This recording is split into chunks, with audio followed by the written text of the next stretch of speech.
Hello friends, welcome to my channel. मैं बहुत time बाद वीडियो बना रही हूँ, पर आज वीडियो बनाने का खास रीज़न है। वो ये है कि आज मेरी एनिवर्सरी है। फिफ्थ एनिवर्सरी, फर्स्ट एनिवर्सरी ये खास होती है। तो इसको भी आज हम कुछ अलग तरीके से और ख़ास तरीके से सेलिब्रेट करना चाहते हैं। स्पेशल तरीके से करेंगे, लेकिन मिडिल क्लास तरीके से। तो आप सब मेरे साथ बने रहिएगा। मैं आपको बताती जाऊँगी कि मैं किस तरीके से अपनी एनिवर्सरी सेलिब्रेट करूँगी, क्या क्या करूँगी, कैसे कैसे करूँगी। तो चलिए अब इन 5 सालों की बात करते हैं। 5 साल कोई छोटा टाइम नहीं होता है, पर अगर आपके पास सही गाइडेंस हो, ससुराल वाले सपोर्टिव हो, तो ये टाइम भी बहुत आसानी से और यूँ चुटकियों में निकल जा सकता है। मेरे ससुराल वाले बहुत सपोर्टिव हैं, मेरे पेरेंट्स की सही गाइडेंस है, मेरी नंदे भी बहुत सपोर्टिव है।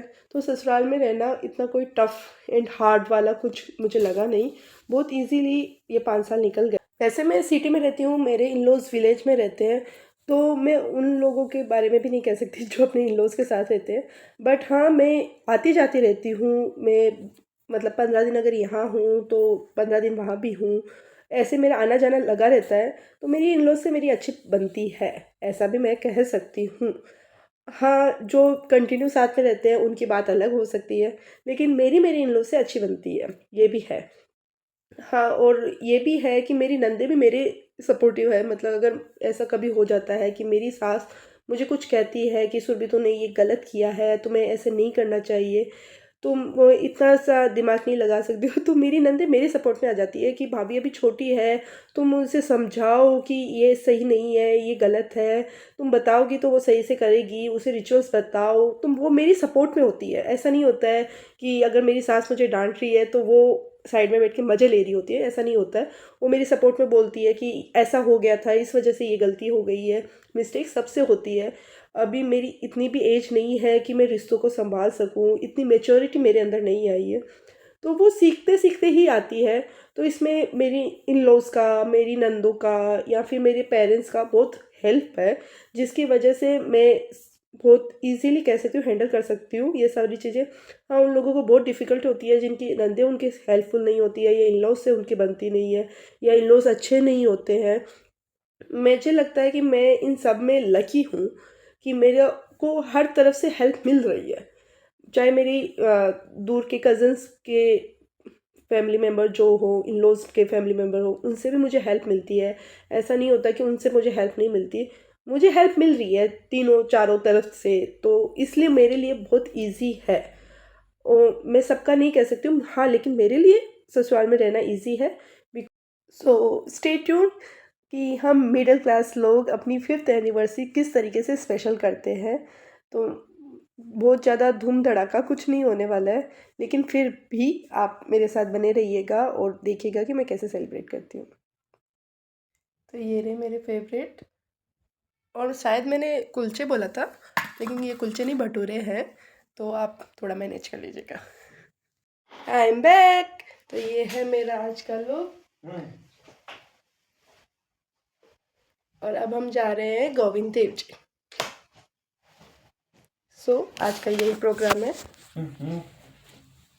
Here is my husband. You can see he is.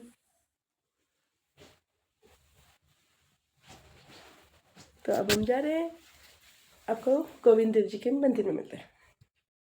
Fashion बहुत हो गई, आप कोट पहन लो क्योंकि बाहर बहुत ठंडी है। तो चलो चलें मंदिर। तो हम गोविंद देव जी के मंदिर पहुंच गए हैं, और मुझे गोविंद देव जी के मंदिर का ये जो माहौल होता है जहाँ पे भजन कीर्तन चलते रहते हैं, इससे बहुत प्यार है। मैं आधे से ज़्यादा टाइम तो बस इस माहौल की वजह से मंदिर जाना पसंद करती हूँ। तो आप भी देखिए, और अभी थोड़ी देर में पट खुल जाएंगे तो मैं आपको भगवान के दर्शन भी कराऊंगी। पट खुल गए हैं, तो अब आप भी दर्शन कर लीजिए मेरे साथ।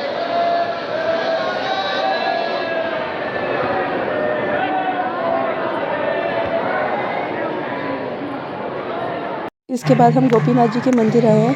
गोपीनाथ जी का मंदिर गोविंद देव जी के मंदिर से थोड़ा ही दूर है। तो ये कुछ मंदिर है जहाँ हम ज़रूर जाते हैं अगर हम गोविंद देव जी के मंदिर के लिए निकले तो इन मंदिर में दर्शन करना भी हमारे लिए ज़रूरी है। आप भी दर्शन कर लीजिए।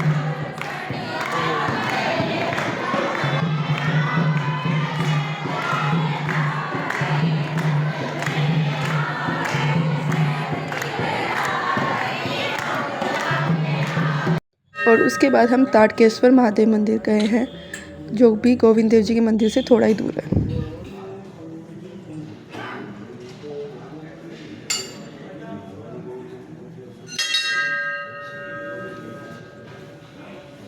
उसके बाद बिरला मंदिर और मोती डूंगरी मंदिर जाना भी ज़रूरी है, तो अब हम पहले बिरला मंदिर जा रहे हैं, फिर मोती डूंगरी मंदिर जाएंगे।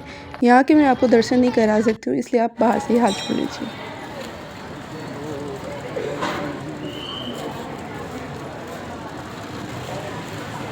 तो अब ये घर की वीडियो स्टार्ट हो गई है। यहाँ पे मेरी दोनों नंदे, जो सबसे बड़ी दोनों नंदे हैं, वो यहाँ पे मेरे लिए केक वगैरह और गिफ्ट्स, माला और ये सब लेकर आए थे, क्योंकि 5th एनिवर्सरी और हम पार्टी नहीं कर रहे थे, तो वो लेकर आए थे। यहाँ हम हंस इसलिए रहे हैं क्योंकि हमें चांदनी ने बोला था एक दूसरे को गोगल्स पहनाने के लिए, और हम खुद ही गोगल्स पहनने लग गए, तो हम सब हंसने लग गए। फिर हमने एक दूसरे को पहनाया। और ये कुछ फ़ोटोज़ है जिन्हें आप भी देखिए और इन्जॉय कीजिए। तो अभी आपने जो भी वीडियोस फोटोज़ देखे, वो मेरी दो नंदे जो यहाँ पे रहती है वो आई थी, और उनके साथ हमने अपनी एनिवर्सरी सेलिब्रेट करी। उन्होंने ही केक कटिंग कराई और वो माला वगैरह सब कुछ वही लेकर आई। तो हम लोगों ने इस तरीके से अपनी 5th एनिवर्सरी सेलिब्रेट करी। ये देख सकते हैं, सब कुछ वैसा का वैसे ही पड़ा है अभी। तो ये हमारी 5th एनिवर्सरी का सेलिब्रेशन था, जो कि मिडिल क्लास तरीके से इसी तरीके से किया जाता है। हाँ, इससे बड़ी पार्टी भी होती है, लेकिन हमने इस तरीके से सेलिब्रेट करी है। तो अगर आपको मेरा वीडियो अच्छा लगा हो तो please like and subscribe my YouTube channel. Thank you.